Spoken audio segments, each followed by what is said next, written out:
Hi, here we are, next video, and I'm just about to take the ABS out and replace it with just normal brake parts. So I just want to show you a couple of things here.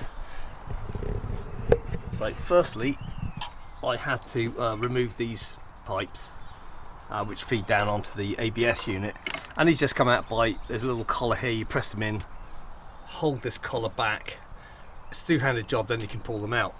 Now see, I've already made the blanks here, and all that is I've used is an M10 bolt. The shank here is perfect size, it seems, so I just cut them to size, then chamfer the edge off, make sure there's no sharp edges, and they just fit straight back in, and that seems to have worked quite well. So fingers crossed that works.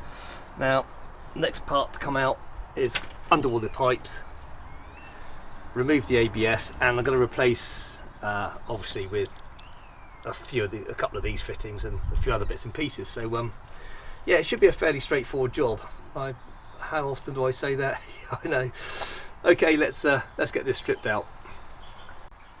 Okay, so here's the offending unit removed. So it's quite a quick job to get it out, especially with the engine out of the way. I've taken these are the pipes that come from the master cylinder as well. I might actually stick these on eBay. I don't need them. Somebody might, and they're in okay condition. And although this block does have its issues, I know the pump runs because I've checked it. So somebody might want it for some spares. And here's the bits I'm going to be replacing it with, just these T pieces. Now they do use mixed fittings. They use M12 in places. I'm going to show you where they go in a minute, and M10, which is a bit of a pain because I've just noticed I'm missing an M12 part, female part that I need. So just going to show you the other end of the pipes and how we're going to actually set it all up. Well, here's the master cylinder, and again this fitting's an M12. I have that one, and these M10s. I have a lot of M10s because I use them all over on the Land Rover as well.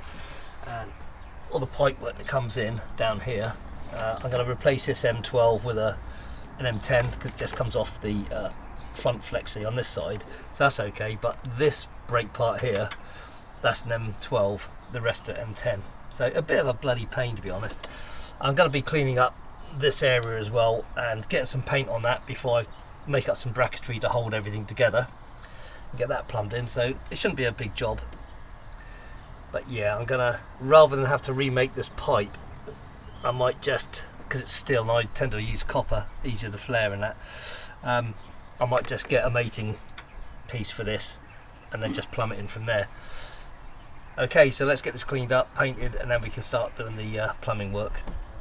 Well, it's all cleaned up and painted. I'll show you that in a minute, but I just thought I'd show you the pipe flaring tools I've got. They're not expensive. Obviously we've got fittings here. These are M10 fittings. I showed you earlier the T pieces here. That M12 pipe, I just couldn't find an adapter for it. Well, I could, but it was like 12 quid plus £16 shipping. So screw that, man. So I just cut it off and I've reflared the other end of the pipe and put a fitting on it, which I'll see later. So let's just go over these tools. I don't use this often, but this is a bender, and you get really nice curved bends with it. But I prefer forming the pipe because it's quite soft, carefully with my thumbs and fingers, which I'll show you in a minute. Here we've got a little mini pipe cutter. These are better to use than a hacksaw. If you use a hacksaw, you'll never get the ends straight, and it'll be really rough. So invest in a little pipe cutter. Here we've got a little collet piece that pushes into the end of the pipe and helps flare it over. Here we've got the pipe clamp, and obviously you can see there's different holes for different size pipes. And then we've got this, which is the forming tool. It sort of clamps down. So I've already made one pipe up, and this was to replace that flex that came off the front hose. So I'm now making another little bit of pipe up. So I've got one end on, you can see it's kind of formed up there. Hopefully you can see that. So I'm just going to do the other end. So I'll set the camera up and you can see how I do it. Okay, first thing obviously is always remember to put your fitting on, and believe me, you can forget if you get a bit excited about what you're doing. So that just goes on first. Then I take the, just checking the camera that you can see this, the clamp, and I know that fits in this end. Now just hold that into place gently. Now that you push through, I like they say about 5mm, maybe 6. I tend to go through about that much. I think you can just about see what we've done here. And just start to clamp that up.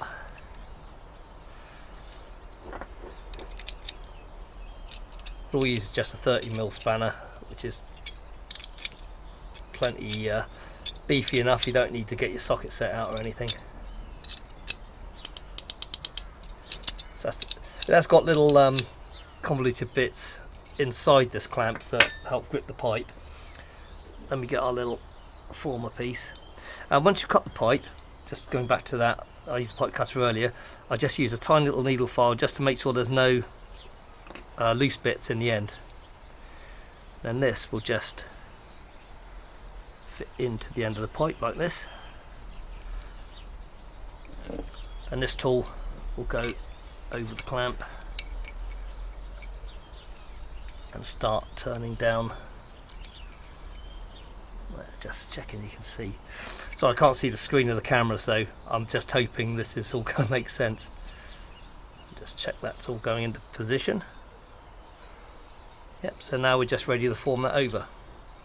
So obviously in the pipe clamp there's a recess, and that forms the bowl part of the other end of the pipe, and the top end of the pipe former is built into that little piece there. So let's just start doing this up.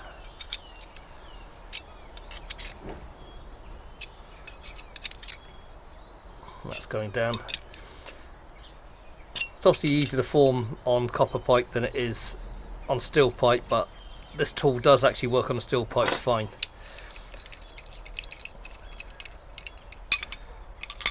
Take that off. Now hopefully we can take this back out in a minute, so slacken this off. Get a bit of play on it.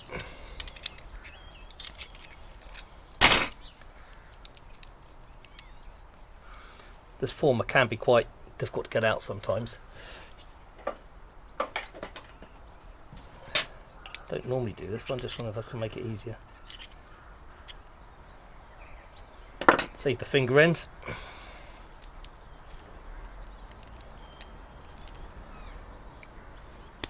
There we go. And you see that is now formed. I think you can see that okay.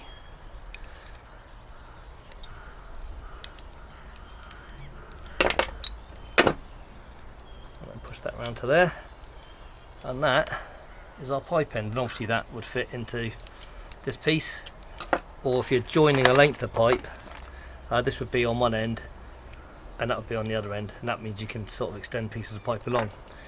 So there we are, that's that one done. I've got a few more to do, and I'll show you the process of folding in, well not folding, but how I form the pipes around. So I've got to check to see how these all fit together first, and then I'll be making the next pipe and we'll follow the whole process again.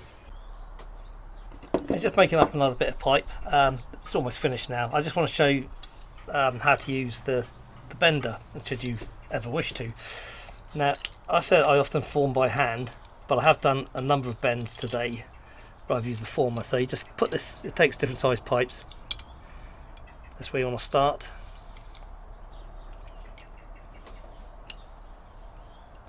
Into there, I think you can see there okay. And it's just in case that just rolls round, and obviously if you want to go down at the right angle, you're there. If you want to come back round on yourself, all the way round. Oh, that's my torch gone. And there you have it, a perfectly formed pipe. Now you might want to do some little small bends as well, so I'm just gonna, this is a bit of a waste pipe actually, so say I wanted to come out the other way, I would just slowly form gently, very gently with thumbs. If you try and fold things over too quickly, you'll crease the pipe, which is obviously what you really want to avoid. And you see I've got quite a nice curve there, just using finger and thumb. You can just keep on forming round. Like all these things, just go gently with it really, and just check you're not creasing the pipe anywhere. And you can get some quite reasonable bend radiuses on these things really. There you go. Right, I'm just going to put these pipes back on now, and then I'll show you what we've done. Well, there you can see the master cylinder. Got its 2 new pipes in, and these first bends here were formed with the bending tool, and then the rest of it was pretty much done using finger and thumb. Now I've got fluid in here, I've checked for leaks. I've still got some work to do down here. You probably can't see very clearly actually. Yeah, I've got to put some bracketry in here to make sure everything's secured properly. But basically, I've got other pipes and shit hanging in the way, so probably not get a very good view. But yeah, once these are secured, then I'll be kind of happy with it. Now, I had to use a vacuum unit to help bleed the pipes because, well, it takes a lot of pumping, and I don't want to tie my wife up to helping me all day with this, so I'll go and shear my vacuum pipe. Okay, this is a vacuum kit I bought some time ago, and I had a crappy old Fiat motorhome. Actually, the motorhome was brilliant. The Fiat engine was great, and she had to work on it. Long story short, I had to do the brakes on it. So you have one of these, which is the vacuum pump unit. If I just shear the gauge, put a finger over the end. That way you can see that. It creates a nice vacuum, so it saves you having to keep pumping the pedal. Now this doesn't always work with certain brake systems. You've got reducers, or if it's going through some ABSs it won't work with. But it also comes with a container, which I haven't got here. I'm just draining it over there. This is a little bit. The container goes onto the end of the pump here, and then the other tube comes off here, goes onto your bleed nipple. You just relax bleed nipple, pump up a vacuum, keep the fluid reservoir topped up, and it'll just gradually draw all the air through the pipe. It saves a lot of pumping. Once you get it so far and it's coming through fairly clean, then you just bleed the conventional way. So yeah, this saves a lot of time and effort. They're not expensive, and they're worth every penny, unless they're not going to work your vehicle, in which case it's a waste of time. But no, it worked very well with this because there's no ABS unit in the way. There we are. So I've got to bleed the brakes again. I'm not completely overly happy with them. They all work though, all 4 corners of the vehicle. Now the brakes work nice and smoothly, but I think there's still possibly a little bit of air in the system. So I'm not really talking to you, am I? Bit of air in the system, so I need to sort that out. But I'm quite happy. It all works, and it wasn't working before. I was having up to 2 failure on the rear wheel, constant failure, and an intermittent failure on the front wheel as well. So the ABS unit just had to go. So I've got to make some bracketry, like I say, and I'll probably show some pictures of that on another video, maybe when we bleed the brakes again. Anyway, I hope some of that was useful to you. Next video I'm probably going to be doing the prop shaft centre joint, and then once that's done we can get this engine back in. Yeah, fingers crossed, eh?